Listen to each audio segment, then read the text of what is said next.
நேபாளத்தில் உள்ள முக்திநாத் திருச்சால கிராமம் ஆழ்வார்களால் மங்களாசாசனம் செய்யப்பட்ட 108 வைணவ திவ்ய தேசங்களில் 70வது தலமானது.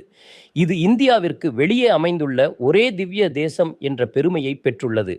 ஜலந்தரன் என்ற அசுரனை வதம் செய்தபோது ஏற்பட்ட பிருந்தாவின் சாபத்தால் மகாவிஷ்ணு கண்டகி ஆற்றில் சாலக்கிராம கற்களாக சுயம்புவாக அமர்ந்து முக்தி அளித்த தலம் இது. சிறப்பு: 108 திவ்ய தேசங்களில் ஒன்றான இங்குள்ள 108 தீர்த்தங்களில் நீராடி முக்திநாத் நாராயணனை வழிபட்டால் பிறவி பிணி நீங்கி ஆன்மா மோட்சம் அடையும் என்பது நம்பிக்கை. முக்திநாத் எம்பெருமானை 2 ஆழ்வார்கள் மங்களாசாசனம் செய்துள்ளனர். பெரியாழ்வார் திருமங்கை ஆழ்வார்.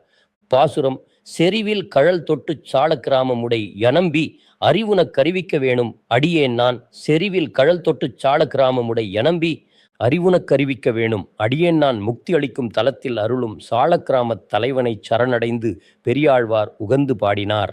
மூலவர் ஸ்ரீ முக்தி நாராயணன். இவர் நின்ற திருக்கோலத்தில் கிழக்கு நோக்கி எழுந்தருளியுள்ளார். தாயார் ஸ்ரீதேவி நாச்சியார். தீர்த்தம் சக்கர தீர்த்தம் மற்றும் கண்டகி நதி.